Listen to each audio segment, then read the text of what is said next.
Mas ainda falando sobre os Estados Unidos, nesses 10 dias que já parecem 10 anos aí do presidente Donald Trump na Casa Branca, ele citou o Brasil de novo como um dos países que taxam demais. Brazil tax hell of a lot of our country. Trump foi enfático, pessoal. Ele disse: vamos impor tarifas sobre países e pessoas de fora que realmente nos fazem mal. Eles querem bem, eles querem nos fazer mal, mas basicamente querem melhorar seu país.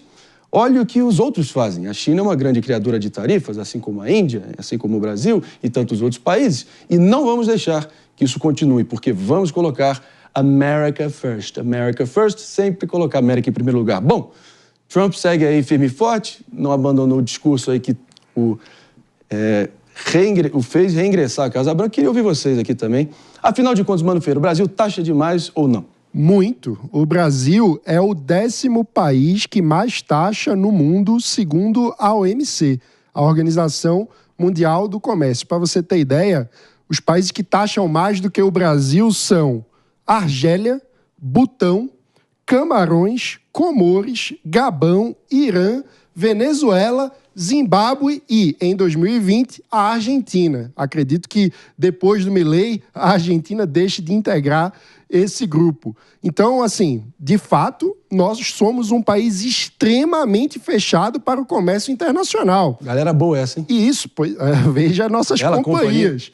E isso, na prática, significa que nós, como país, estamos obrigando os nossos cidadãos a pagarem mais caro por produtos de pior qualidade, porque é isso que significa uma taxação muito alta. Quem é punido com isso é o consumidor brasileiro, é o cidadão brasileiro que fica obrigado a pagar muito caro, por exemplo, pelo iPhone mais caro do mundo, né? O smartphone mais caro do mundo.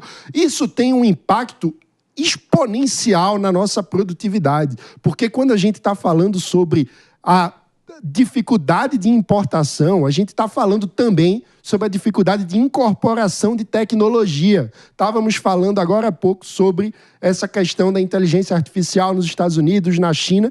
E o Brasil? Como é que fica nessa história? Como é que a gente consegue incorporar ou não tecnologia? E a resposta, infelizmente, é que nós nos tratamos como uma espécie de continente isolado do resto do mundo. Isso é muito ruim. E se os Estados Unidos aumentarem as taxas, compensando o fato de que nós temos taxas muito altas, ficaremos ainda mais isolados na economia mundial. Claro que tem alianças pontuais, PP, delegada Galinatti, que são ali de cunho político e ideológico, mas fica só a nível retórico. Mas, na prática, os países negociam a partir dos seus interesses. A última fala do vice-presidente Alckmin também vai nessa direção, falando: nós temos que lidar com todo mundo de forma equânime. Ele indo nessa direção de, cara, tratar os Estados Unidos e China igual, veja bem, o Brasil bem aberto ao mundo inteiro, mas, na prática, o Brasil taxa demais ou não taxa? O Brasil... Então, essa é uma pergunta que você tem que olhar o contexto para poder responder, Marinho. Claro que você pega o número assim, isolado, achei a conclusão que Mano chegou, que é completamente esquizofrênica, essa conclusão que Mano falou aqui agora. Não é? Pera lá. Assim, da OMC. Os Estados Unidos foi o país que mais se desenvolveu no último século, porque foi um país que taxou e muito, né? Existia, quando houve a fundação dos Estados Unidos, existia uma briga intelectual entre o Hamilton e o Jefferson, né? O Hamilton achava que os Estados Unidos tinham que ir para o caminho de protecionismo para desenvolver as indústrias dos Estados Unidos, ao passo que o Jefferson achava que tinha que ter comunidades agrícolas, né? E aí o Hamilton lançou a escola Hamilton, ou a escola americana, em que ele defendia e advogava a ideia que tinha que aumentar a taxação de produtos vindos de outros países, exatamente para desenvolver a indústria dos Estados Unidos. E isso foi o que gerou a forte economia dos Estados Unidos até o fim da Segunda Guerra Mundial, 1946. Então, nesse contexto, quando o Trump fala, por exemplo, que vai voltar a taxar, ele está, na verdade, voltando para a época do Hamilton, a época pré-fim da Segunda Guerra Mundial. Ou seja, tem uma estratégia Essa aí. É uma leitura mil. O Brasil, por exemplo, ao taxar os países, o que ele busca? Ele busca proteger a indústria brasileira e, mais do que isso, desenvolver a indústria brasileira. O grande problema é que o Brasil... O grande problema é que o Brasil, ao ir para essa política, não tem um projeto de desenvolvimento nacional para renascer a indústria no Brasil. Então, o problema do Brasil não é que taxa os Estados Unidos mais que os Estados Unidos taxam o Brasil. O problema do Brasil é que o Brasil não tem uma estratégia para renascer a indústria do Brasil. Se tiver, é algo bem feito. Então, até que o Trump vai fazer isso de novo. O Trump vai ter tarifas altas. E na época, Marinho, a taxa de imposição dos Estados Unidos era 25% na média. Numa época que o custo de logística e de transporte entre países era muito maior do que está hoje em dia, que o custo está menor. Ou seja, o problema não é taxar. O problema é não ter uma estratégia de desenvolvimento da indústria que o Brasil deveria ter. Vamos lá. Primeira coisa, os Estados Unidos se tornou a potência que é... Senhores... Não. Mano, fala também, mas eu em breve quero trazer a delegada também. Não, primeira questão é, os Estados Unidos era a maior área de livre comércio do século XIX. Isso foi antes, cara. Isso foi antes. Não, isso é antes, não existe. Era a maior área de livre comércio do mundo. Eu tô falando na época da discussão entre o Hamilton e o Jefferson. Não vamos se interromper, por favor. Nem existia comércio internacional nessa época. Exatamente. Olha a diferença. No mundo globalizado, nós precisamos... No mundo globalizado, nós temos muitos ganhos de produtividade ao integrar a tecnologia dos outros países na nossa produção. Isso é básico. O que o PP está tentando nos convencer é de que pagar mais caro pela mesma coisa vai deixar alguém mais rico. Isso é uma insanidade. É só olhar o caso da taxa das blusinhas. Foi implementada a taxa das blusinhas. Agora pagamos mais caro pela mesma roupa. Quem ficou mais rico com isso? Ninguém. Isso só diminui nosso poder de compra, não faz nenhum sentido. E quando a cadeia produtiva é mais complexa, esse efeito é ainda maior por conta da questão da tecnologia. Eu quero ouvir a nossa delegada Galinatti também, e o Trump, que tem dito recorrentemente que a palavra preferida dele no dicionário é tarifa. Tariffs, I love tariffs. E aí a gente também taxa. Como é que fica? É muito complicado a gente falar conceitos de forma isolada.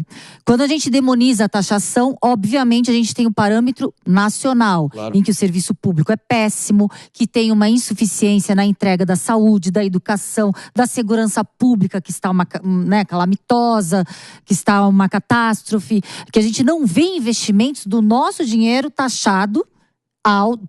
Claro que vai ser alto, porque o serviço público que é entregue é uma porcaria. Então, claro, qualquer taxa vai ser superfaturada.